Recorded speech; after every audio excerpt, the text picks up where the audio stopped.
A paz e a graça do Senhor Jesus. Amém. Glorificado seja o nome do Senhor, pela presença de cada um de nós aqui. Que o Senhor possa realmente te abençoar, não só quando você entrou aqui, quando você sair, e possa falar ao teu coração nessa noite, através dessa mensagem, que seja algo que fale ao teu coração. Obrigado pela água. Pode reduzir um pouco o 2 aí? Aí fica mais claro para todos. Até quando, Senhor? Você já teve a oportunidade de falar isso? Até quando, Senhor? Olha, até quando eu vou sofrer? Até quando eu vou ser perseguido? Até quando? Até quando eu vou servir ao Senhor? Até quando eu vou estar na presença de Deus?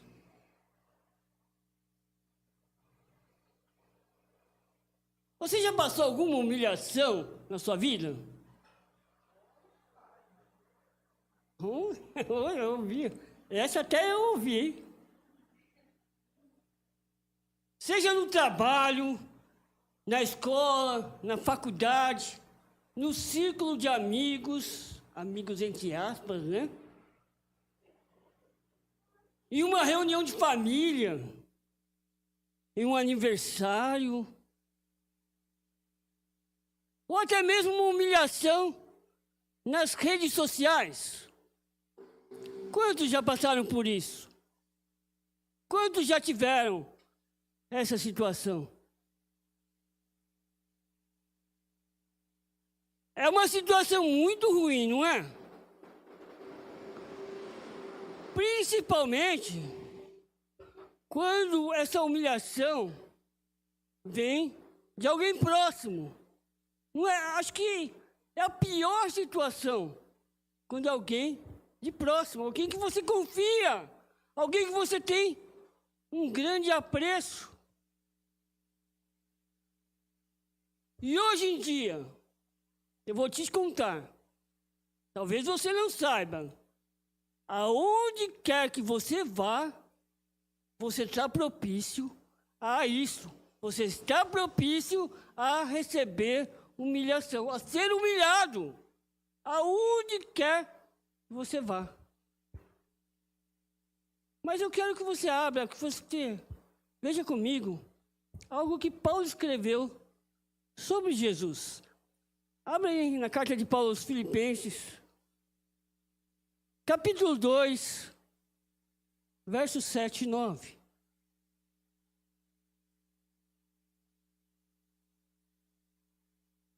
Carta de Paulo aos Filipenses,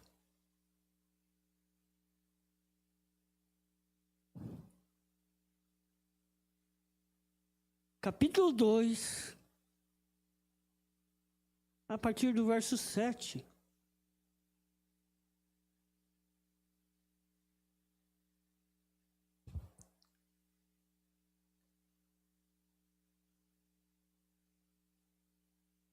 Amém? Paulo aqui falando de Cristo. Paulo aqui falando de Jesus. Olha o que ele disse. Em vez disso, esvaziou-se a si mesmo, assumiu a posição de escravo e nasceu como ser humano, quando veio em forma humana. Humilhou-se e foi obediente até a morte e morte de cruz. Humilhando-se e foi obediente até a morte e morte de cruz. Senhor Deus eterno Pai, aqui estou, Senhor, para falar a tua palavra. Senhor, use-me como canal da tua mensagem, que essa mensagem encha os nossos corações de uma forma poderosa. Que todos nós sejamos impactados com essa mensagem e possamos guardá-la em nossos corações e então praticá-la, ó Pai. Fale com todos, em nome de Jesus. Amém. Jesus foi humilhado. E melhor que isso, eu vou dizer, ele era humilde. Ele não se aborrecia em ser humilhado. Ele não se aborrecia, não ficava impactado. Isso não impactava a vida dele em ser humilhado. Não. Não mudava nada para Jesus em ser humilhado. E eu digo que este deve ser o nosso exemplo. Sim, o meu e o seu exemplo. Quando formos humilhados, saber que Jesus sofreu toda humilhação e ele não se aborrecia com isso. Deve fazer parte da nossa vida. Não sermos impactados, não impactados negativamente quando formos humilhados. Façam isso, tenham isso. Lá, vamos ver o que Marcos também escreveu. Marcos, capítulo 10, verso 43.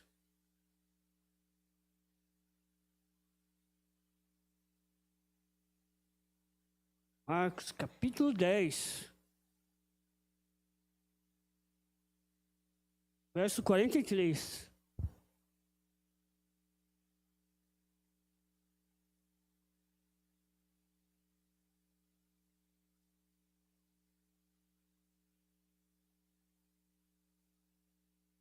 Amém? Diz assim: entre vocês, porém, seja diferente. Quem quiser ser líder entre vocês, que seja servo. Repete comigo: servo. Servo. É isso. Se você quer ser o primeiro, se você quer ser líder, você deve ser servo. E uma das perguntas que eu quero começar nessa noite: você é servo? Alô? Você é servo? Você tem o coração de servo? Nessa noite, fixe isso. Fixe isso na sua mente. Você tem um coração de servo? Este ano, estamos aí numa grande obra e não podemos parar. Somos imparáveis. Esse é o tema deste ano. Mas só dará certo. Nós só conseguiremos trabalhar nessa grande obra se estivermos caminhando na direção correta, sendo servos. Sendo servos. É importantíssimo isso. Ter um coração voltado a ser servos. Paulo também escreveu aos Romanos, vamos abrir lá. Estamos caminhando aí no Novo Testamento, sobre alguns textos. Romanos capítulo 12, verso 10 e 11.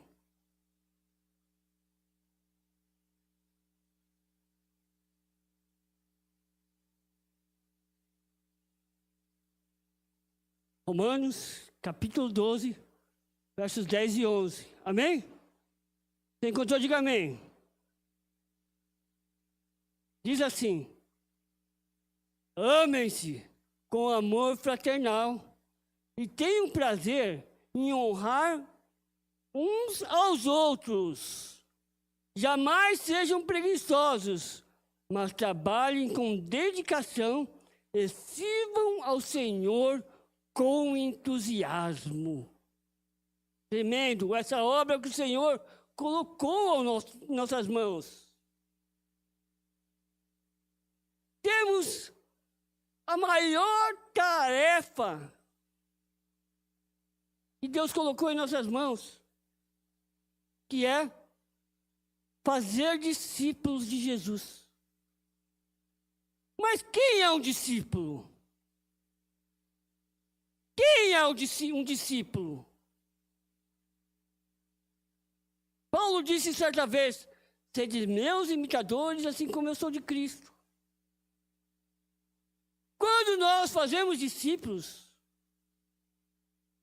não é para ensinar a pessoa a ser uma cópia de mim, mas ensinar a pessoa a ser um servo de Deus, para que Deus mostre o que ela quer que ela seja. O que Deus quer que ela seja. Importante isso. O discípulo não tem que ser meu imitador em tudo que eu faço, meu clone, minha cópia perfeita, não. O meu discípulo tem que ser aquele que entende, compreende e tem o discernimento de saber o que Deus quer para a vida dele. O que Deus quer dele. Por quê? Porque corremos em maratonas diferentes. Fazemos coisas, somos diferentes. Todos. E o que eu faço pode não ser o que você tem que fazer. Mas é importante. Você faça o que Deus quer que você faça. Esse é o principal intuito de ser discípulo de Jesus. Mateus também tem um texto bom. Vamos lá em Mateus. Mateus capítulo 10, verso 42. Capítulo 10, verso 42.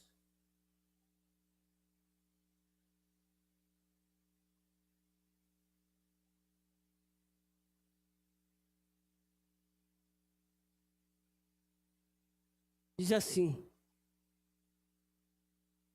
se alguém der um copo de água fria, que seja ao menor dos meus seguidores, certamente não perderá a sua recompensa.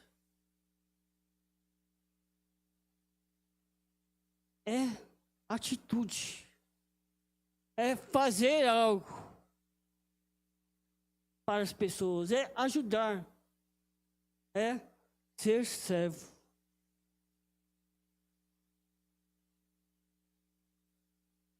Você já ouviu falar da grande comissão?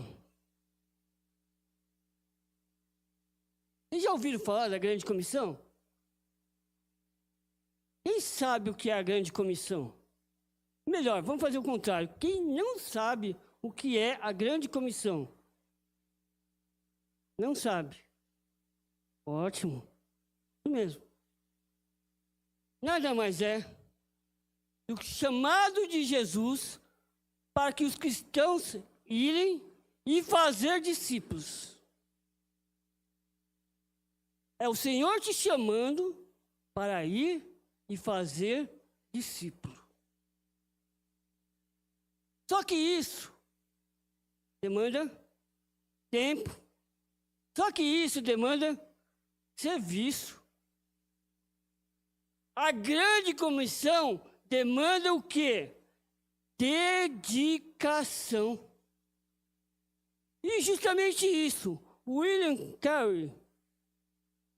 Quem é esse cara? Ele foi um missionário inglês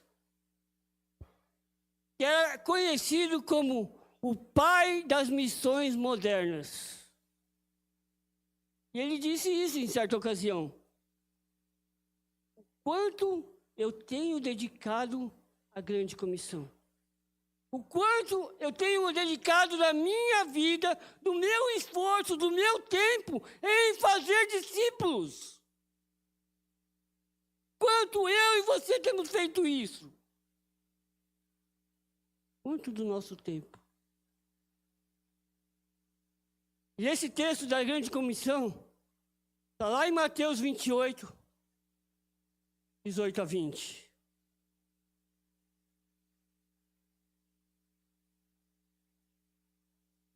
Você mantenha a sua Bíblia aberta, porque é só até esse texto que nós vamos hoje.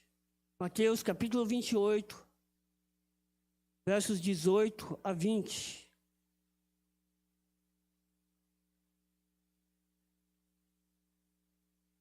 Amém? Você encontrou, diga amém. Você não encontrou, diga misericórdia, Senhor.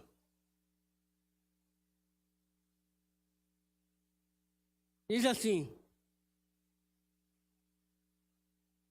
Jesus se aproximou deles e disse: toda autoridade no céu e na terra me foi dada. Portanto, vão e façam discípulos de todas as nações, batizando-os em nome do Pai, do Filho e do Espírito Santo.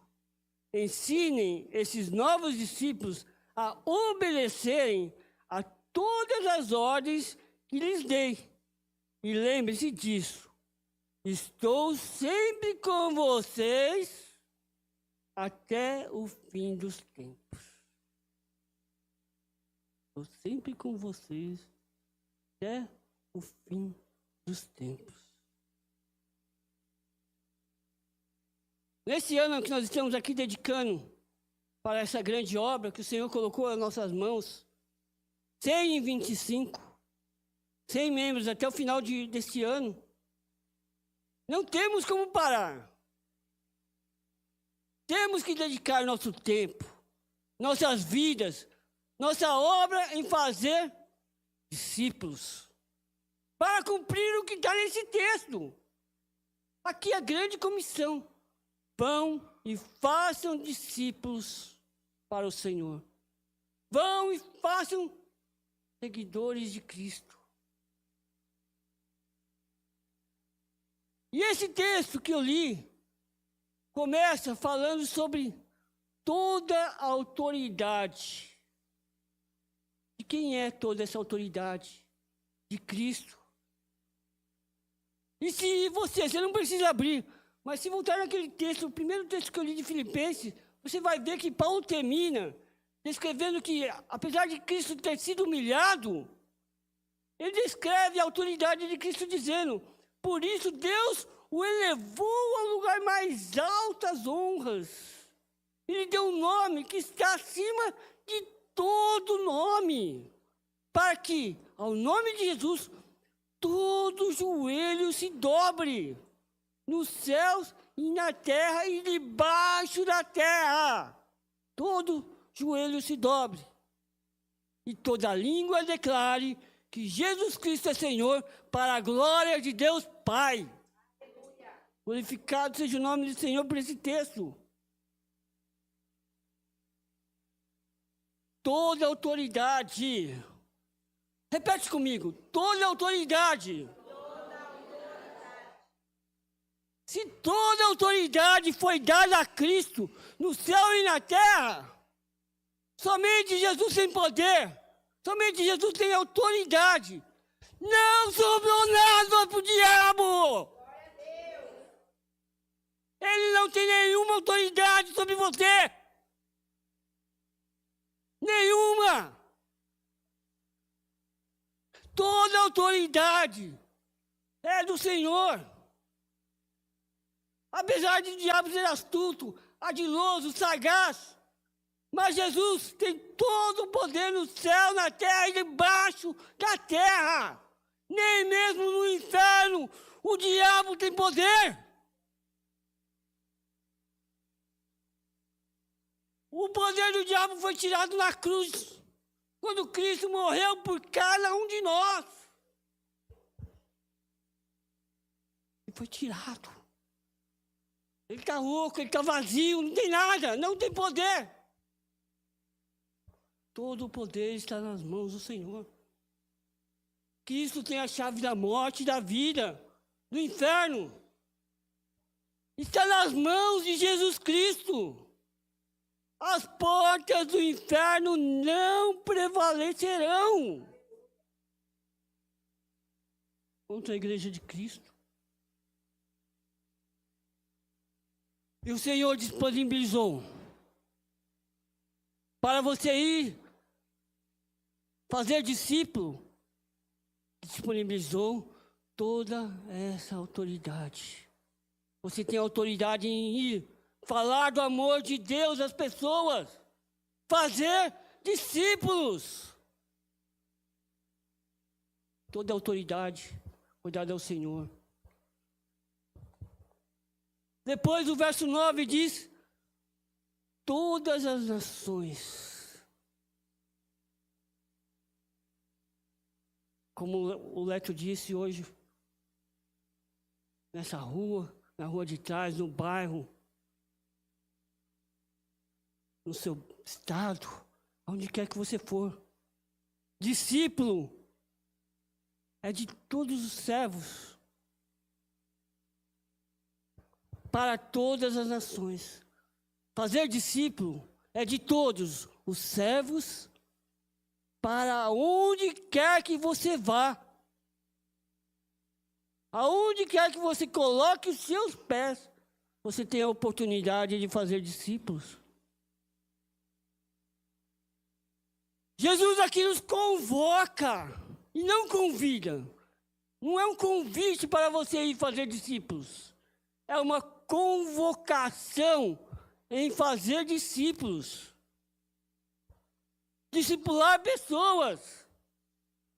E isso Deus coloca nas suas mãos. Vira para a pessoa que está do teu lado e fala assim, ó, é na sua mão. É na sua mão que Deus coloca fazer discípulo. Toda a humanidade deve ter a oportunidade de conhecer o Evangelho de Cristo. Todos. Para isso,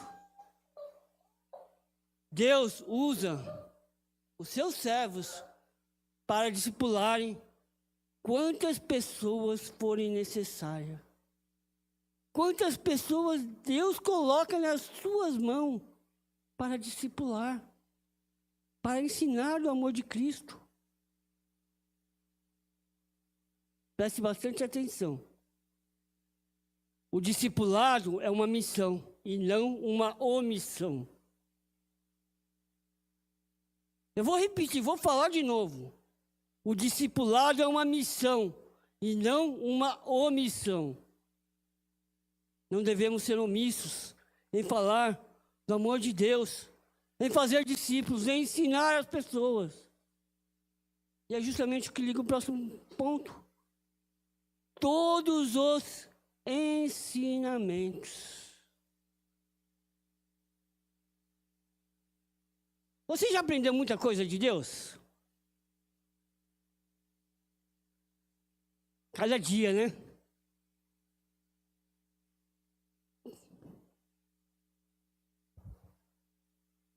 Tudo que você já aprendeu de Deus é suficiente.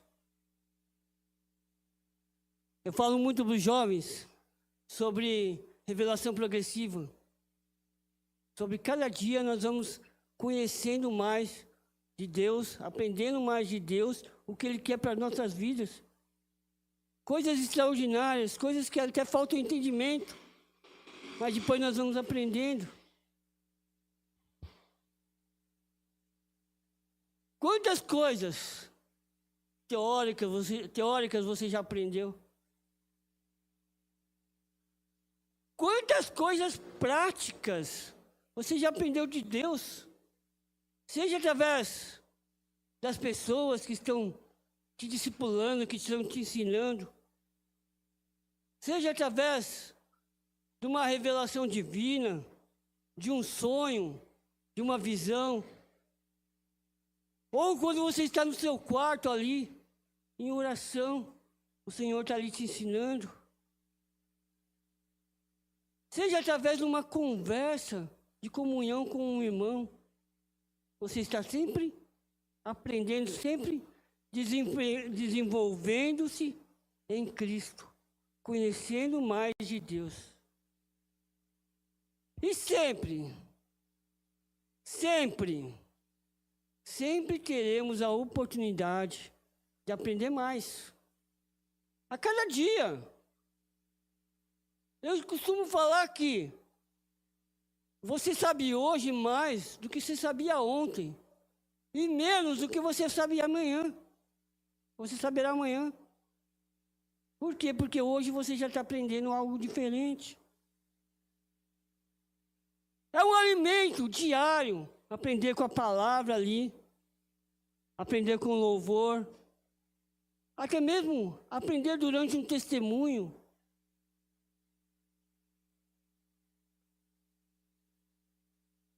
Mas todo esse aprendizado não é em vão só para você.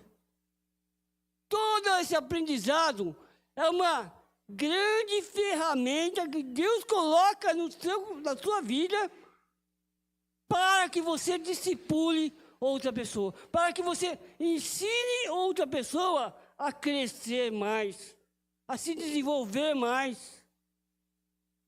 Por isso que Paulo disse, que Jesus disse aqui, por isso que Jesus disse que ensine tudo o que eu tenho ensinado para vocês, tudo o que vocês têm aprendido, discipule ensinando. É o quê?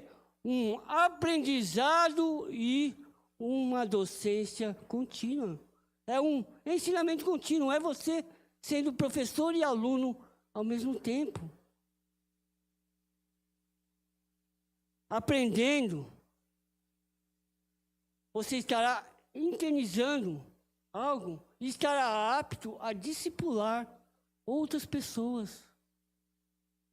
Ensine. Primeiro aprenda e depois ensine.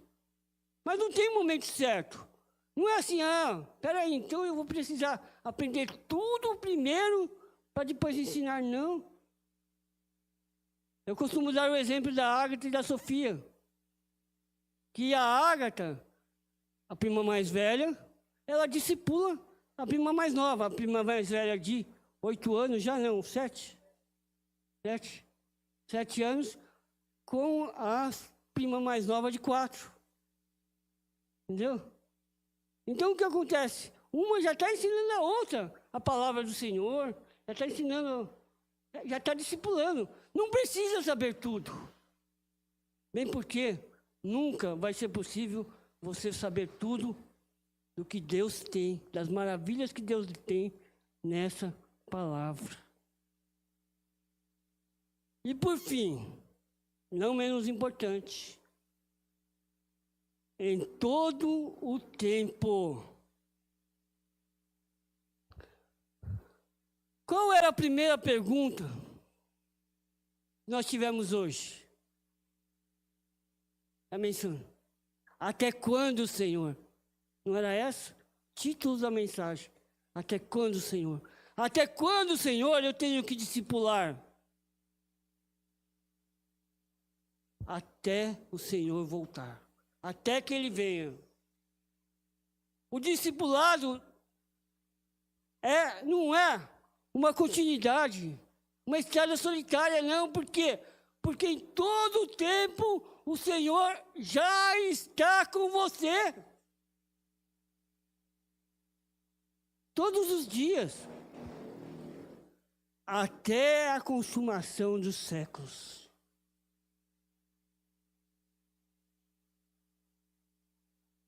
E olha, o teólogo Champlin esclarece que Jesus, Ele está conosco, não meramente como se fosse um rádio orientador, mas como um amigo e salvador. Ele está sempre com você, em todo o tempo, como um amigo. E a presença de Jesus, ela é contínua em todos os lugares. Ele nunca te desampara. Ele nunca te deixa. Ele é como a sombra. Você já tentou fugir da sombra? Já tentou fugir da sua sombra? Vai te acompanhar. Vai estar sempre junto.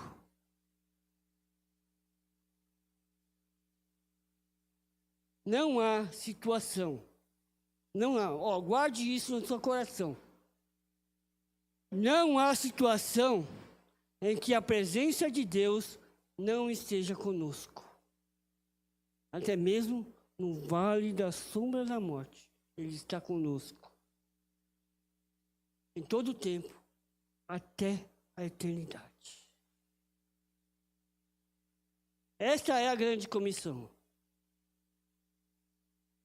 É uma grande ordenança para todos nós. É uma ordem, é um mandamento do Senhor, a grande comissão. E este ano, principalmente, nós estamos engajados em uma grande obra. Então, seremos imparáveis. Devemos deixar de ser omisso nessa missão que o Senhor colocou nas nossas mãos. Vamos ficar de pé.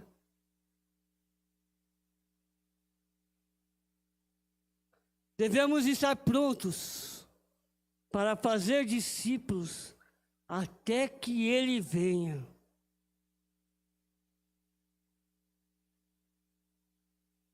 Até que Ele venha. Fazer discípulos até que Ele venha. Nessa noite, eu quero desafiá-lo.